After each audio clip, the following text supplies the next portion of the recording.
인간 사회에는 여러 가지 격식을 갖춘 그리고 애법과 엄숙함을 곁들인 예식들이 있죠.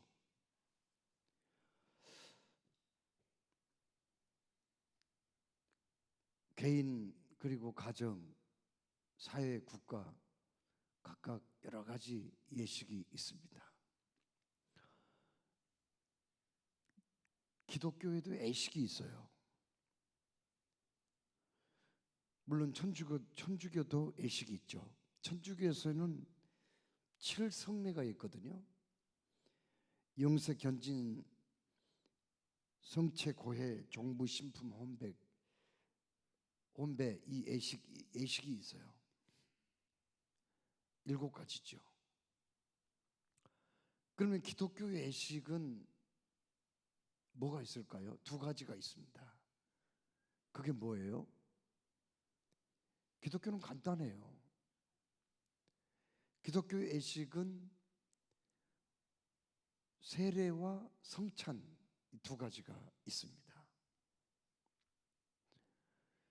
자, 그러면 기독교 예식 중에 세례라고 하는 예식은 도대체 뭘까요? 오늘 우리는 세례식을 거행했잖아요. 세례식에 참여했죠. 세례식이 뭐냐는 거예요.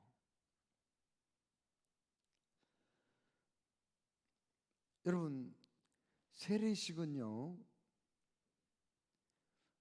몇 가지 중요한 의미가 거기 있거든요.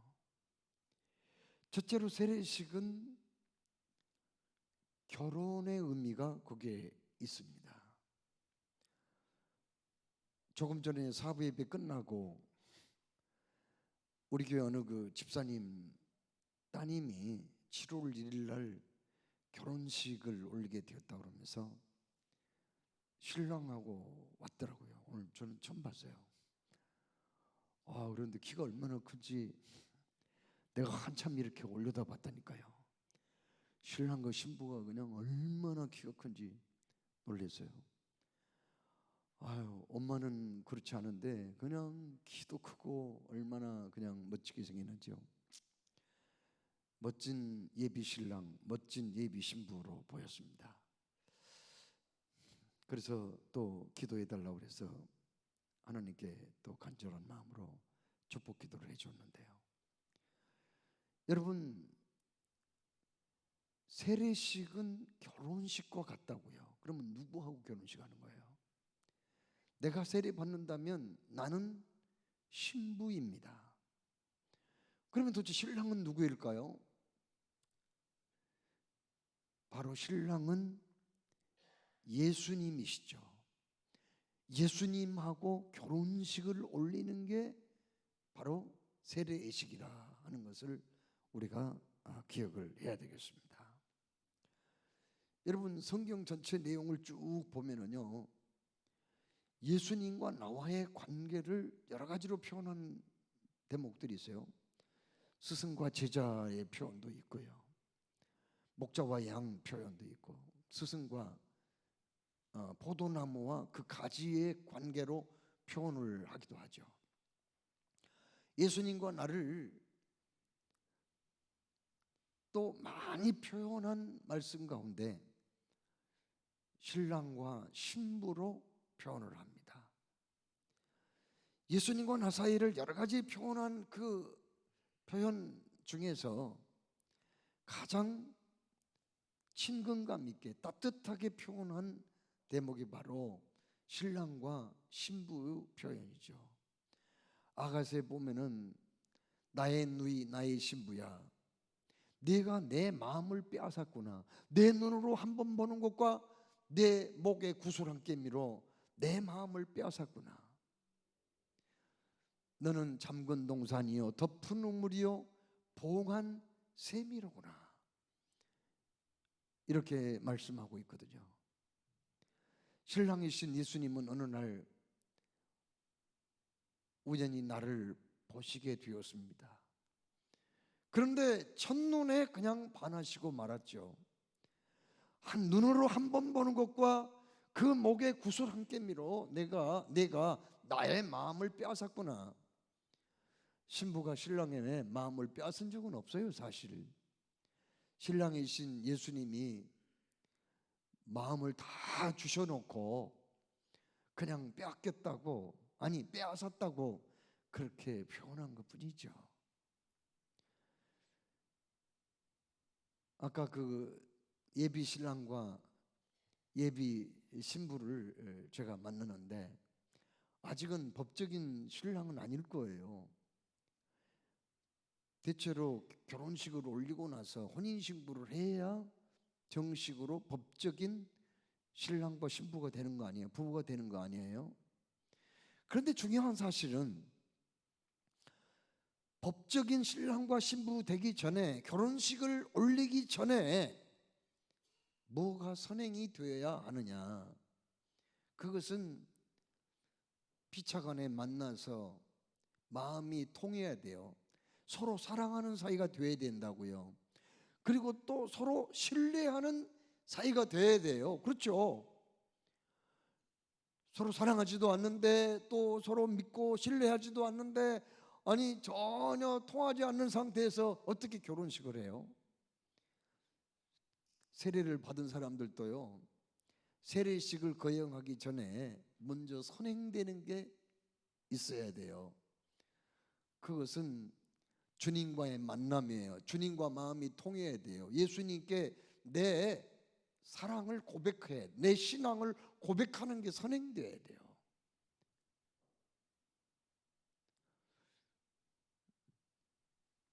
어떤 분은 나한테 그런 얘기 하더라고요. 아이고 목사님, 우리 친정 어머니가 돌아가시기 전에 목사님한테 꼭 세례 좀 받았으면 얼마나 간절히 원했는데 세상에 주무시다가 돌아가셨다니까요. 어떻게 하면 좋대요?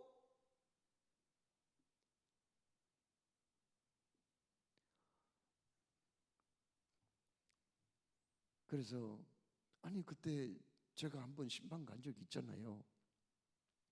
그때 제가 예수님을 소개하니까 예수님이 영접하신다고 그랬는데요, 영접 기도도 하셨는데요, 아니요, 영접 기도를 했어도 세례를 받아야 되잖아요. 세례를 안 받고 돌아가셨으니 어떻게 하면 좋아요? 이렇게 말씀하시더라고요. 그래서 제가 말씀을 드렸어요. 세례 안 받아도 천국 가는데 지장이 없어요.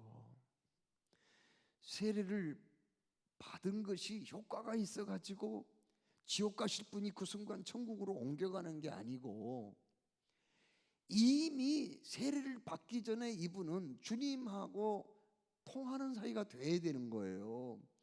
예수님을 영접해야 되고 성령을 받은 사람한테 물세례를 주는 거지, 성령으로 세례를 받지도 아니하고 예수님을 사랑하지도 않고 예수님을 영접하지도 않는 상태에서 예수님이 누군지도 모르고 예수님 앞에 나의 신앙의 고백도 하지 않고 세례를 받아봐야 그건 아무 소용없는 거예요.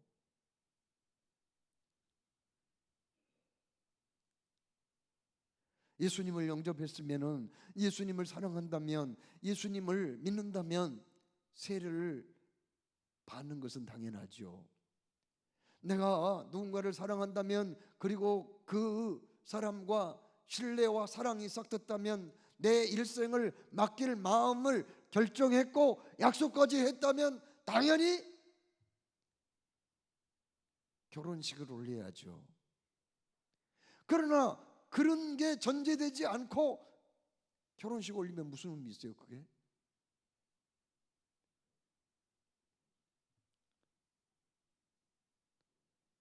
여러분이 오늘 세례 받을 때 그래서 먼저 하나님 말씀을 배우고 또 예수님을 영접하게 만들고 신앙 고백도 하고 간증문도 쓰게 만들고, 그리고 최종적으로 점검하기 위해서 서약을 하는 거예요. 나는 예수님을 믿습니다. 예수님이 나의 구주가 되심을 믿어요. 하나님은 천지만물의 창조주가 되시고 인간의 생사복을 주관하신 분을 내가 믿어요. 이렇게 고백하게 맞는 거거든요. 아무튼 그러면은 결혼식 안 하면 어떻게 되는 거죠? 세례 안 받으면은 어떻게 되는 거예요? 세례 안 받아도 혼인신고하면 되는 거예요. 성인은 부모의 허락 없이도 부부가 될 수 있어요. 법적인 부부 될 수 있다니까요. 그러니까 세례 안 받아도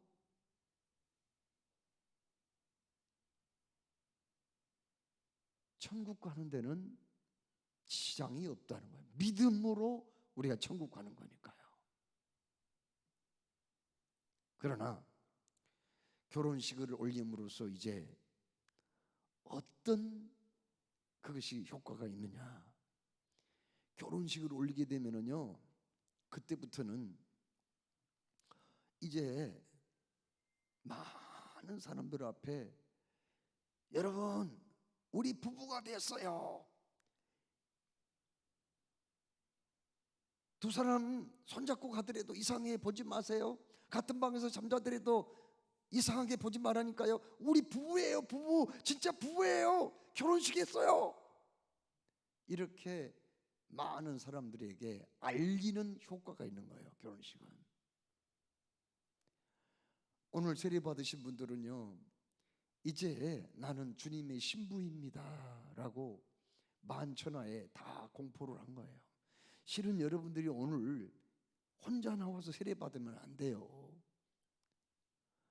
그 사전에 제가 말씀을 드려야 되는데, 원래 다 그 우리 교회에서는 결혼식 초청장 보낸 것처럼 세례 받으면 초청장 만들어 가지고 15장씩 가지고 와요. 원래 그렇게 하는 거예요, 우리 교회는.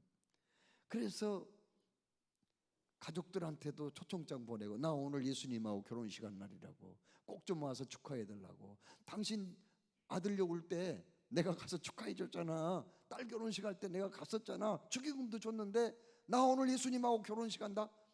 그러니까 우리 교회 꼭 와줘.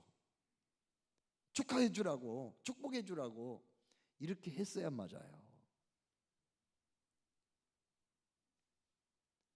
그리고 오늘 세례 받으신 분들은요, 그냥 골방에서 슬쩍 받은 게 아니에요. 사람들이 안 보는 데서 받은 게 아닙니다. 결혼식 그렇게 않잖아요. 만장이 보는 데서 결혼식 하는 거 아니에요. 일부러 많은 사람들을 초청해서 결혼식 하는 거 아니에요. 이제 우리가 부부가 되었음을 선포하는 거예요. 오늘 세례 받은 사람들은요, 이제 많은 성도들 앞에서 세례 받은 거예요. 이제 나는 예수님의 신부입니다 하고 공개적으로 이제 여러분들이 세례 받았어요. 그러니 앞으로 여러분들은 나는 주님의 신부입니다. 나는 그리스도인입니다. 나는 예수 믿는 사람이에요. 나는 예수쟁이에요. 나는 하나님 떠나서는 못 살아요. 이제는 나 건들지 마세요. 더 이상 나 괴롭게 하지 말라니까요. 나 예수 안 믿으면 절대 못 살아요. 예수님의 신부이거든요. 예수님이 뭐라고 하신지 아세요? 그러므로 하나님이 짝지어 주신 것을 사람이 나누지 못할지니라고 말씀했는데, 예수님이 절대 나 버리지 않는다는 뜻이거든요. 그런데 내가 어째 예수님을 버리겠어요? 예수님이 나 신부인데요. 앞으로 그러고 다녀야 돼요. 세례 받으신 분들은요. 세례의 의미가 그런 의미라니까요. 만천하에 다 얘기하는 거예요.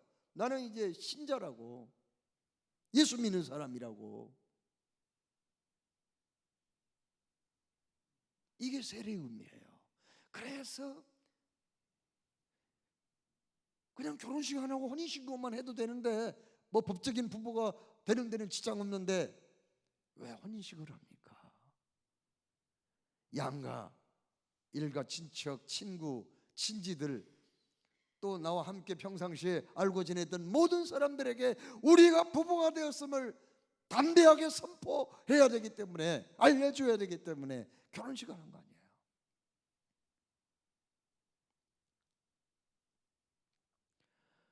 이제 우리 예수님은 나를 신부로 삼으셔서 절대 버리지 않으십니다. 우리가 좀 부족함이 있고 좀 흠이 있고 티가 있고 서툴어도요 절대로 버리지 않으세요. 예수님 그랬잖아요. 하나님 아버지가 짝지어 주셨으니 절대로 헤어질 수 없다고요. 여러분도 절대로 신랑이신 예수님 버리지 마시기를 주님의 이름으로 부탁합니다. 결혼식은 무엇일까? 결혼식에 또 다른 의미가 있어요. 결혼식은요 원래 어떻게 하느냐면요, 장로교에서 하는 결혼식은 약식 결혼식, 이 세례식이라고 그래요.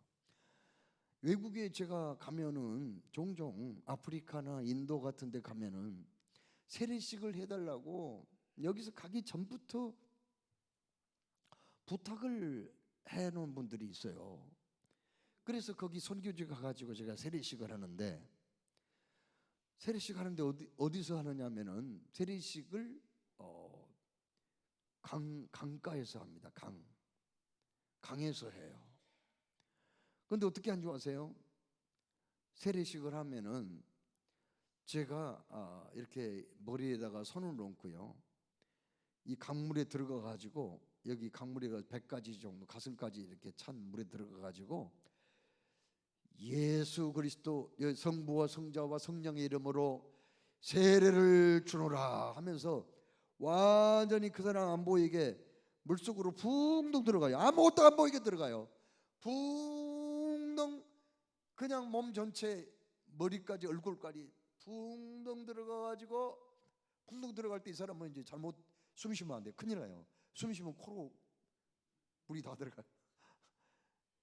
이렇게 세례를 주노라 해가지고 또 이렇게 일으킵니다. 그렇게 세례를 줘요. 그래서 인도에서도 한 두세 차례 그렇게 줬고, 아프리카에 가서도 세례를 줬거든요.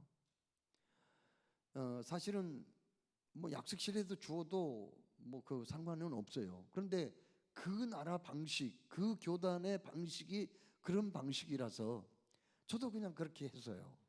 그렇게 요구해서. 자, 그러면 세례라는 의미는 무슨 뜻일까? 세례라는 의미는 원래 잠긴다라는 뜻이에요. 잠긴다. 물에 잠긴다는 거예요. 자, 그러면 물에 잠기도록 완전히 몸을 그렇게 물속에 집어넣은 것은 무슨 뜻일까요? 너는 이제 죽었다 그 말이에요. 너는 물에 빠져 죽은 거야. 그 대신 너 혼자가 아니야. 예수님과 함께 너 물에 빠져 죽었어 그 말이에요. 그런데 그대로 놔둬버리면 영영이 이제 못 나오게 해요. 물에 빠져서 죽은 사람을 다시금 살게 해야 되니까 이렇게 세웁니다. 이게 세례예요. 갈라디아서 2장 20절 말씀은 바울 서신의 핵심적인 요절이거든요. 내가 그리스도와 함께 십자가에 못 박혔나니 그런 적 이제는 내가 사는 것이 아니요 오직 내 안에 그리스도께서 사신 것이라. 이제 내가 육체 가운데 사는 것은 나를 사랑하사 나를 위하여 자기 몸을 버리신 하나님의 아들을 믿는 믿음 안에서 사는 것이라. 아멘. 예수 믿는 건 뭐냐? 예수 믿는 건 다른 거 아니에요. 예수님과 함께 죽고 예수님과 함께 다시 사는 일이 바로 예수 믿는 일인 줄로 믿습니다. 누가 죽어요? 그러면 예수 믿기 전에 하나님을 배반하고 우상 숭배하고 마귀를 쫓아다니고 죄를 물마시듯 하면서 살았던 그 옛사람 말이에요. 옛사람이 십자가에 못 박히신 예수님과 함께 죽어버리는 거예요. 그리고 또 어떻게 되는 거예요? 돌아가신 예수님은 영원히 죽지 아니하시고 3일 만에 죽음의 권세를 물리치고 승리하셨잖아요. 그 예수님과 함께 다시 살아나는 거예요. 그렇습니다. 오늘 세례받은 사람들은 물에 빠져서 예수님과 함께 죽어버렸어요. 옛사람은 완전히 죽어버린 거예요. 그리고 부활하신 예수님과 함께 다시 살아나신 줄 믿으시기를 축원합니다. 이게 세례예요. 이게 세례. 옛사람 죽어버린 거예요. 죽어버린 거예요. 김익두, 깡패 김익두가 예수 믿고 세례받은 다음에 부고장을 보냈다고 하더라고요. 자기 아는 사람들한테 전부 다 부고장을 보냈대요. 김익두 죽었어, 김익두 죽었어 하고 부고장을 돌렸대요. 그래서 진짜 죽은 줄 알고 사람들이 그렇게 좋아했대요. 야, 개망난이 김익두 죽어서 잘 됐네, 잘 됐네. 이제 신천장 마음 놓고 다니게 생겼네. 그랬단 말이에요. 그런데 어느 날 김익두가 시커먼 양복을 입고 옆구리에 성경책을 끼고 전도지를 나눠주고 있다는 거야. 그래서 사람들이 김익두한테 가고 당신 죽었다더니 거짓말했구만. 그때 뭐라고 한지 아세요? 옛날 김익두는 죽어버렸어. 맞아요. 이제 새로운 김익두가 주님과 함께 태어난 거예요.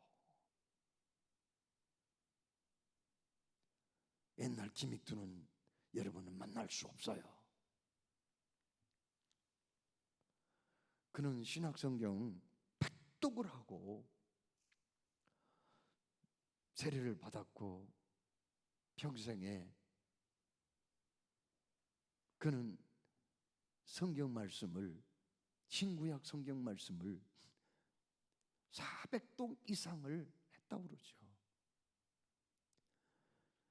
그는 정말 예수님과 함께 살아버렸어요. 예수님과 함께 죽고 예수님과 함께 살았다고요. 세례는 뭐라고요? 물속에 붕덩 빠져요. 물로 왜 세례를 준 줄 아세요? 너 물에 빠져 죽었다, 그런 뜻이에요. 그리고 다시 살아났다. 세 번째로 세례란 무엇일까요? 세례란 이제 정식 봉일천 신앙 공동체의 회원이 된 거예요. 세례 받기 전에는 사실은요 정식 회원이 아니에요. 그러니까 세례 받기 전에는 여러분이 그냥 왔다 갔다 하신 거지 정식 회원이 아니라는 말은 아무 권리도 없어. 그래도 공동의 회원이라도 되어야지 교회의 어떤 중요한 문제를 의논할 때 거기에 참여해서 자기 의견도 개진할 수 있는 거고, 공동의 회원이라도 되어야지 담임 목사 임식할 때 임투표도 할 수 있고 임직자들 세울 때 거기에 한 표도 던질 수 있는 거지. 세례를 받아야 내가 집사라도 될 수 있는 거지. 세례도 안 받은 사람이 무슨 집사가 되겠어요? 그러니까 여러분들이 대한민국 국민이라는 거 어떻게 증명해요? 아니 읍사무소가 한번 혼자서 찾아보면은 거기 주민등록이 나오잖아요. 내 이름 거기 나오잖아요. 분명히 대한민국 국민인 건 맞아요. 그런데 세례 안 받은 사람은 공동의 회원이 아니에요. 정식 회원이 아니야. 그러나 이제부터는 여러분들은 당당한 봉일천 장로교회 정식 회원이 된 줄로 믿습니다. 여러분은 마땅히 누려야 할 권리도 있고 또 이행해야 할 의무도 갖게 되었다는 사실입니다. 그래서 세례식이란 그렇게 중요하단 말이에요. 마지막 세례식은 뭘까? 죄를 다 씻어버리는 것을 의미해요. 사실 물은 어떻습니까? 물은 그 씻는 그런 기능이 있잖아요. 설거지도 물로 하잖아요. 손도 물로 씻잖아요. 세수도 물로 하잖아요. 빨래도 물로 하잖아요. 그냥 마당에 깨끗이 못한 쓰레기 먼지 다 일단 쓸어내고 그냥 물로 한번 뿌려놓으면 개운하잖아요. 그와 마찬가지로 여기에서 세례를 줄 때 물을 사용하는 것은 한편 우리의 죄를 씻는 죄의 보혈을 의미하거든요. 당신은 이미 예수님이 흘리신 보혈의 피로 깨끗해졌다, 그런 뜻이에요. 그런 의미로 물로 세례를 받는 거예요. 그게 주님의 보혈을 의미하는 거죠. 그렇습니다. 우리가 천국 가는 것은 내 공로로 갈 수 없는 거예요. 내 의로 갈 수 없는 겁니다. 예수님이 나의 죄와 허물을 깨끗이 씻어버렸기 때문에 그 공로로 우리는 천국에 들어가게 될 줄로 믿습니다. 자, 하나님께서 사랑하신 여러분, 오늘 우리는 세례를 받았어요. 이 세례는 예수님하고 결혼식의 의미가 있는 것이고, 이 세례식은 내가 이제부터는 진정한 신자라는 거 만천하에 외치고 선포하는 그런 예식을 갖게 된 거고, 앞으로 이제 성경절 여러분들 그냥 품속에 안 보이게 무슨 옷 속에 감추고 다니고 그러지 말아야 돼요. 여러분들 식당에서 식사할 때 그냥 기도는 해야 되겠는데 누가 볼까 봐서 손으로 이렇게 쓱 가리고 밥 먹고 그래서는 안 돼요. 나 예수쟁이인데요, 세례 받았는데, 그건 너무 거짓되잖아요. 세례 받잖아요. 세례 받았잖아. 세례를 받은 사람들은 이제 정식 회원이 된 거고, 주의 보혈로 깨끗이 죄 씻음 받아 하나님의 아들 딸이 되었고, 세례 받은 사람들은 이제 공동체의 정식 회원으로서 의무와 책임이 있는 위치에 서게 되었음을 기억하면서 세례교인답게 살아가는 여러분의 신앙생활 되시기를 주의 이름으로 축원합니다.